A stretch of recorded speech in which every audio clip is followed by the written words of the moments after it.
नमस्कार दोस्तों। कई बार ये होता है कि सिर्फ पैसा अगर आप समझें कि सब कुछ होता है, ऐसा नहीं होता। इस बात की एक मिसाल मैं आपको देना चाहता हूँ। एक घराना था बहुत बड़ा, जगत सेठ के नाम से घराना चलता था और सेठ माणिक चंद जो थे उसके वो सब कुछ सरपरस्त माने जाते थे, संचालक माने जाते थे। बेसिकली मूल रूप से ये सारा का सारा घराना राजस्थान के नागौर ज़िले से आकर बम्बई आ गया और बम्बई के बाद कलकत्ता में उन्होंने अपने डेरे जमा लिए। ये मित्रों 1700 के बाद की बात है, आप ये मानकर चलिए। और उस वक्त ये स्थिति थी इस घराने की, ये बहुत सारे नवाबों, बिगड़ैल नवाबों और उजड़े हुए नवाबों जिनके हाथ में धीरे धीरे सत्ता जो थी वो खिसक रही थी, ये उनको कर्जा दिया करते थे। और कर्ज लेने वालों में सिराजुद्दौला जैसे लोग भी थे, बहुत सारे बड़े बड़े लोग थे। और एक वक्त ऐसा भी था जब ईस्ट इंडिया कंपनी भी इनकी कर्जदार थी, इनसे उधार लेकर वो अपना धंधा चलाया करती थी। और ये लोग भी अपने हिसाब किताब के बड़े पक्के थे और इन लोगों ने अपने छोटे मोटे कारोबारी वसूलियों के लिए बंदे भी रख छोड़े थे। जैसे होता है आजकल भी कई प्राइवेट जो निजी संस्थान हैं वो अपने मसलमैन रखती हैं, अपने बंदे तैयार रखती हैं ताकि वसूली की जा सके। और कई प्राइवेट बैंकों में तो ये भी होता है कि अगर कोई किस्त देने वाला बंदा गाड़ी ले गया और गाड़ी का उसने किस्तें नहीं चुकाई तो उसके बाद ये लोग चले जाया करते थे वहाँ आके और उसके बाद उसे वसूली किया करते थे। और वसूली के नाम पर इन लोगों में इतनी ताकत होती थी कि ये लोग जो कार ले गया था किस्तों पर, उसने किस्तें नहीं लौटाई तो ये कार ही उठा के ले आते थे। तो ऐसे दबंग व्यक्ति थे। और किसी वक्त इनका दबदबा इतना था मित्रों कि मैं क्या बताऊं आपको, जगत सेठ के नाम से, जगत सेठ इनका नाम नहीं था एक्चुअली, और लेकिन इनको ये था कि क्योंकि दुनिया भर को कर्जा देने वाले लोग माने जाते थे, इसलिए जगत सेठ की उपाधि भी दे दी गई। और ये उपाधि देने वाले भी अंग्रेज़ी थे।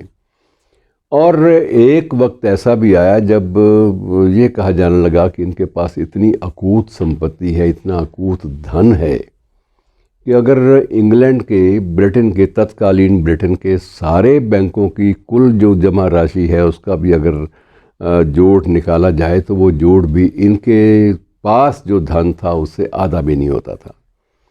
और इस तरह से ये लोग, इनका दखल भी बड़ा रहा। और कई बार ये भी हुआ कि एक बार सिराजुद्दौला ने इनसे पैसे उधार लिए, नहीं चुकाए और उसके बाद इनको धमकी भी दी। जब इन्होंने कहा कि हम कार्रवाई करेंगे तो उसने थप्पड़ भी दे मारा सेठ मानिक चंद को।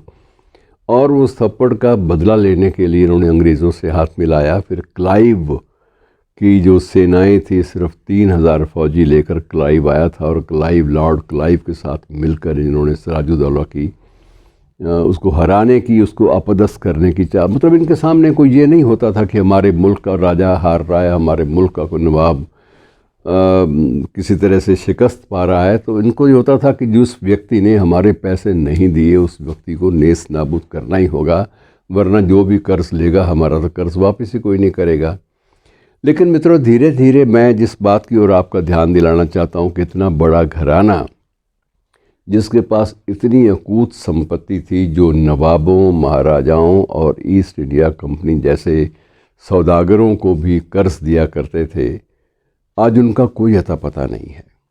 अब ये स्थिति है कि कई लोग, कई रिसर्चर जो शोधकर्ता लोग हैं, वो इस बात को पूरा पता करना चाहते हैं कि आफ्टर ऑल इनके वंशज कहाँ गए। पैसा तो होगा लेकिन वो पैसा कहाँ गया, वो बंदे कहाँ गए, कोई भी उनके वंश का आदमी आज उपलब्ध नहीं है। हालांकि उनके डॉक्यूमेंटेशन, दस्तावेज़ों में उनके नाम अरबों रुपए की संपत्ति आज भी खड़ी होती है। और एक वक्त ये कहा जाता था कि इनके पास इनकी जो सेठ मानिक चंद और उनके बेटों की जो कंपनियां थी, उनके पास 17,000 बिलियन पाउंड, 17,000 बिलियन पाउंड की संपत्ति भी थी।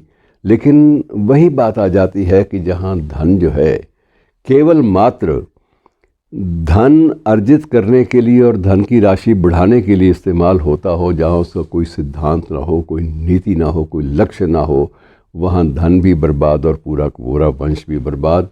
और वो घराना जो सन 1700 में नागौर से चलकर कलकत्ता गया था, आज वह घराना कहीं दिखाई नहीं देता। और सबसे बड़ी बात ये थी कि उस वक्त ये कहा जाता था सन 1800 के आसपास कि आधा बंगाल इनके कब्ज़े में था, ज़मीनें इनके पास गिरवी थी आधे बंगाल की।